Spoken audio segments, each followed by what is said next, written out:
The morning of my daughter's 10th birthday started the way I'd planned it. Quiet, controlled, deliberately joyful. Pancakes shaped like stars. A single candle stuck into a pile of strawberries because she'd decided chocolate cake was too babyish for someone turning double digits. I watched her eat with the careful seriousness of someone newly aware that age actually means something now. For years, I'd learned to keep birthdays insulated. No big surprises. No extended family drama.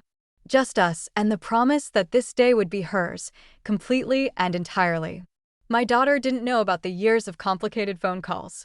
She didn't know about the family gatherings I'd stopped attending because walking in felt like walking into a room where everyone already had an opinion about me. She just knew that on her birthday, Mom made star pancakes and the world felt safe. That was all I wanted. To give her what I never had. A childhood without labels. The pancakes disappeared quickly. She talked about which friends were coming to the park later, what flavor ice cream we should buy, whether she was finally old enough to stay up until 10 o'clock. I laughed and negotiated and soaked in every second. My phone buzzed while she was opening her first gift. I ignored it. Then it buzzed again. I glanced down only because I thought it might be her dad confirming pickup time later that evening. We co-parented well, but birthdays required coordination. It wasn't her dad. It was a photo. Bright blue water. White sand. A cluster of familiar faces squinting into the sun. My parents. My siblings. Their kids. All smiling in that loose, unguarded way people do when they don't feel watched or judged or obligated to perform. The caption read, "Miami finally all together." I felt my stomach drop. Not because they were traveling. Not because I was jealous of a vacation. But because I hadn't known.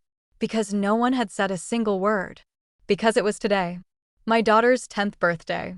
And they were all together, on a beach, 1,500 miles away, living their lives like we didn't exist. I set the phone face down on the counter. Then I finished clapping while my daughter blew out her candle. She grinned at me, cheeks flushed with happiness, waiting for my approval. I gave it fully and completely. Whatever was happening elsewhere didn't get to touch this moment. I had spent too many years letting them steal my peace. Not today. Not on her day. She ripped into her gifts with the enthusiasm of a child who still believed in magic. A new art set. A journal with a lock. A pair of roller skates she'd been asking about for months. Each gift unwrapped with the same dramatic flair. Each thank you delivered with a hug that reminded me exactly why I kept going. Later, while she played in her room with the door half closed, narrating elaborate stories to her toys, I picked the phone back up. I scrolled. More photos. Poolside drinks. Matching hats. A group shot at a restaurant with fancy plates and candles. A comment from my aunt beneath one of the photos. "Wish you could have made it." That was the moment. The exact moment when disbelief gave way to recognition. This wasn't a scheduling mistake. This wasn't an oversight. This was a continuation. A pattern. A lifetime of being the one not included, then blamed for noticing. I commented before I could overthink it. Not angry. Not sarcastic. Just plain and factual. "So, you all left town today." I stared at the screen, waiting. My chest tightened the way it always did when I named something out loud. When I stopped pretending not to notice. The reply came from my dad within minutes. Didn't feel like babysitting a problem child. Music shifts. Slightly darker, more intense tone. There it was. The old title. Dusted off and deployed casually, like it was a shared joke everyone understood. Problem child. I sat down at the kitchen table. The chair felt too hard against my back. My hands were steady, which surprised me. I wasn't spiraling. I wasn't crying. I wasn't even angry in the way I'd been angry before. I felt something colder. Clearer. I thought of all the times I'd swallowed that label. How it had followed me from childhood into adulthood, reshaped and repurposed to fit whatever boundary I dared to set. Problem child meant I asked questions instead of accepting explanations that didn't make sense. Problem child meant I didn't smooth things over fast enough after arguments I didn't start. Problem child meant I expected reciprocity. Love returned. Effort matched. Presence acknowledged.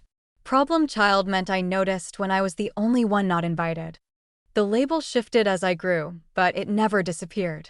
When I was 12, it explained why I cried in my room instead of joining family game night. When I was 16, it explained why I got a job instead of asking for money like my siblings did. When I was 25 and struggling as a new single mother, it explained why I didn't ask for help. And when I finally built something stable, something mine, it explained why I didn't need them the way they needed me to need them. Problem child. My daughter laughed from her room. A bright, unself-conscious sound that cut through the kitchen silence. The contrast sharpened everything. I didn't want her inheriting this dynamic. I didn't want her learning that love was conditional, that silence was safer than speaking, that family meant accepting being the punchline. I didn't want her to grow up watching me shrink myself to fit into a family that had already decided my shape was wrong. I wanted her to know that she deserved to be celebrated. Not tolerated. Celebrated. I typed my response slowly, carefully. Each word placed like a stone. Perfect. Because your retirement fund paperwork is finalized and no longer requires my involvement. I read it twice. Then once more. It wasn't a threat. It was a statement. A fact. A consequence already set in motion. I hit send. The comment thread went quiet. I knew exactly what that silence meant. Confusion first. Then panic. Because unlike the emotional labor I'd provided for years, unlike the calls I'd always returned, unlike the crises I'd temporarily overseen, this was concrete. This was irreversible. This was something they couldn't guilt-trip their way out of. After my mom retired early, I'd been the one helping manage their accounts. Not because I was asked nicely. Not because I volunteered. But because it was assumed. I was good with details. I liked responsibility. I made sure things were organized, that bills were paid automatically, that investments made sense for their risk tolerance. When I tried to step back before, I was told I was overreacting, being dramatic, holding grudges. This time, I hadn't argued. I hadn't explained. I'd just acted. The documents were already signed. The accounts were already transferred to a third-party manager. The boundaries were already in writing. No more informal access. No more late-night calls framed as emergencies that somehow always landed on my plate. No more being the responsible one while being treated like the difficult one. My phone buzzed. A private message from my mom. What does that mean? I didn't answer immediately. I walked down the hall and checked on my daughter. She was sitting in the middle of her room, lining up her gifts in order of importance, narrating her logic to no one in particular. The art set was number 1 because it could make infinite things. The roller skates were number 2 because outside required weather permission. The journal with the lock was number 3 because she didn't have secrets yet but might someday. I sat on the edge of her bed and just listened. To her voice. To her reasoning. To the simple, uncomplicated joy of a child arranging her world exactly how she wanted it. When my breathing slowed, when the tightness in my chest loosened, I kissed her forehead and went back to the kitchen. 3 missed calls. I answered the 4th. You embarrassed your father. My mom's voice was tight, controlled, the tone she used when she was choosing words carefully. No greeting. No how are you. Just the accusation, delivered like a verdict. I leaned against the counter. I protected myself. I replied. A pause. Then, softer now, the strategy shift I knew so well. It was a joke. You know how he is. It wasn't a joke, I said. And, even if it was, I'm done being the punchline. She sighed, the long-suffering sound of a mother who'd spent decades smoothing things over. You know how he is, she repeated, like repetition would make it true. Yes, I said. I do. I've known for 38 years. What about family? Her voice cracked slightly. A genuine crack, not performance. What about us? I looked down the hallway at my daughter's closed door. At the light glowing from beneath it. At the life I'd built, carefully and deliberately, on the other side of their chaos. That's exactly what this is about, I said. I explained calmly what I'd already done. The documents signed. The accounts transferred. The boundaries set in writing with a professional third party, so there was no one to argue with, no one to guilt, no one to wear down. You didn't have to do it like this, she said finally. I did, I replied. Because this is how you hear me. When there's something at stake. When there's something you need. I've been telling you for years with words. You didn't listen. So now I'm telling you with action. She didn't argue after that. She just said she needed time. And then she hung up. The rest of the day unfolded quietly. Intentionally. We went to the park, just the two of us. She roller skated on the path while I walked beside her, one hand outstretched in case she wobbled. We ate pizza on the grass, sharing a single slice of cheesecake from the cafe near the pond because she decided dessert deserved a sequel. At some point, she asked why Grandma and Grandpa hadn't called to wish her happy birthday. I told her they were busy but loved her. That wasn't a lie. It was just incomplete. The way so many explanations to children have to be. That night, after she fell asleep with her new journal tucked under her pillow, I sat on the couch and let the exhaustion catch up to me. The kind of exhaustion that lives in bones, not muscles. The kind that comes from holding boundaries for decades, then finally setting one down and realizing how heavy it was. My phone stayed face down on the coffee table. I didn't need to see the reactions to know they were happening. Group chats I wasn't part of. Phone calls between siblings I hadn't spoken to in months. Theories about what was wrong with me, why I couldn't just let things go, why I always had to make everything so complicated. Let them talk. I was done listening. In the following days, messages trickled in. My sister first. Defensive and clipped, the way she always got when she sensed the family narrative shifting. You didn't have to make it public. Now everyone's talking. I didn't respond. My dad next. Short and dismissive. You've always been dramatic. This is why. I archived it without reading the rest.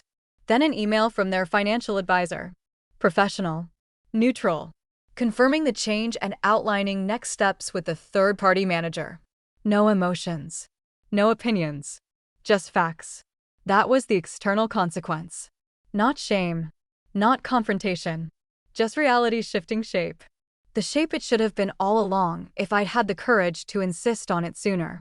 A week later, my mom showed up at my door. She brought a small gift for my daughter. A bracelet with a tiny heart charm.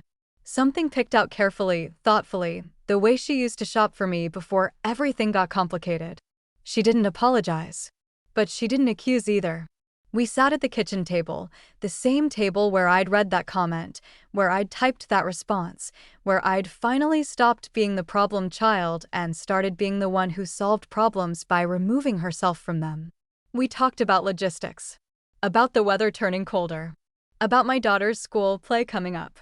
About nothing that mattered, really, but also about the fact that we were still here, still at a table, still trying. Before she left, she said, "I hope this isn't permanent." I met her eyes. "It depends on what changes." She nodded slowly. Like someone hearing a foreign language but recognizing the seriousness of the tone. Like someone who understood, maybe for the first time, that I wasn't bluffing. That I hadn't been bluffing for years. That the only reason she hadn't noticed was because she hadn't been looking. After she left, I felt the familiar tug of guilt. The old pull back toward compliance, toward smoothing things over, toward being the one who fixed everything by breaking herself. But underneath it was something steadier. Relief. Not because I'd won. Not because I'd proven anything. But because I'd stopped participating. Because I'd finally understood that you can't lose a game you refuse to play. My daughter wore the bracelet to school the next day. She told me she liked how it jingled when she ran, how it caught the light during recess, how her friends asked if she got it for her birthday. Watching her, I felt the grief surface. Not sharp. Not overwhelming. Just deep. The kind of grief that lives underneath everything, waiting for quiet moments to remind you it's still there. Grief for the childhood I hadn't been protected in. For the girl who learned too early that love came with conditions, that being yourself meant being too much, that asking for what you needed meant being a problem. Grief for the young mother I'd been, alone and terrified, wishing someone would show up the way families were supposed to show up. Grief for the decades I'd spent hoping they'd change. Waiting for an apology that never came. Explaining away their behavior because accepting the truth felt too heavy. But grief isn't the same as regret. I didn't regret choosing a different ending for us. I didn't regret protecting my daughter from the dynamics that shaped me.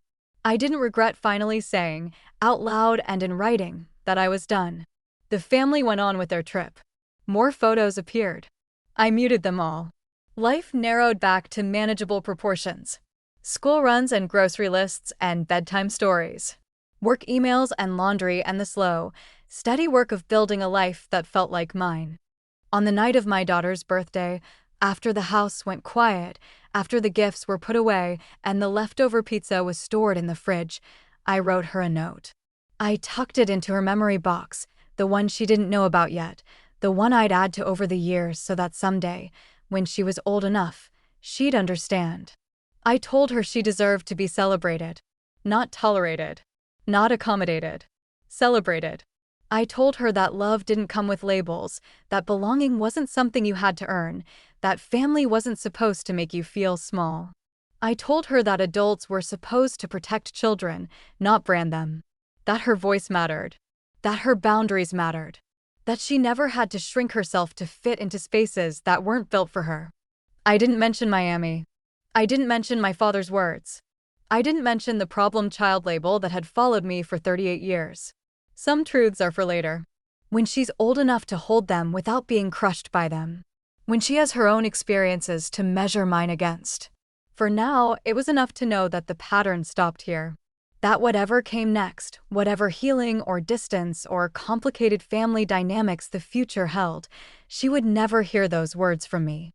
She would never be told she was the problem. She would never wonder why love felt like something she had to earn. She would just know, deep in her bones, that she belonged. That she was wanted. That she was enough, exactly as she was. The weeks passed. Winter came. The park visits moved indoors. The roller skates were replaced by art projects that covered the kitchen table in glitter and glue. The journal filled slowly, one secret at a time. My mom called occasionally. Brief conversations about nothing important. Testing the waters. Seeing if I'd softened. I hadn't. But I also hadn't hardened. I'd just settled. Into myself. Into the life I'd built. Into the peace that came from finally being the one who decided what I would and wouldn't accept. My daughter asked about Grandma and Grandpa less often now. Not because she'd forgotten them, but because she was learning, in her own way, that some relationships ebb and flow. That love didn't have to mean constant contact. That absence wasn't always personal. I watched her navigate friendships with the same careful attention she brought to everything. Who shared? Who listened? Who showed up? She was learning early what took me decades to understand, that you teach people how to treat you by what you tolerate. One night, after she fell asleep, I pulled out the memory box. I read the note I'd written on her birthday. The words felt as true now as they had then. Then I added another note. Shorter this time.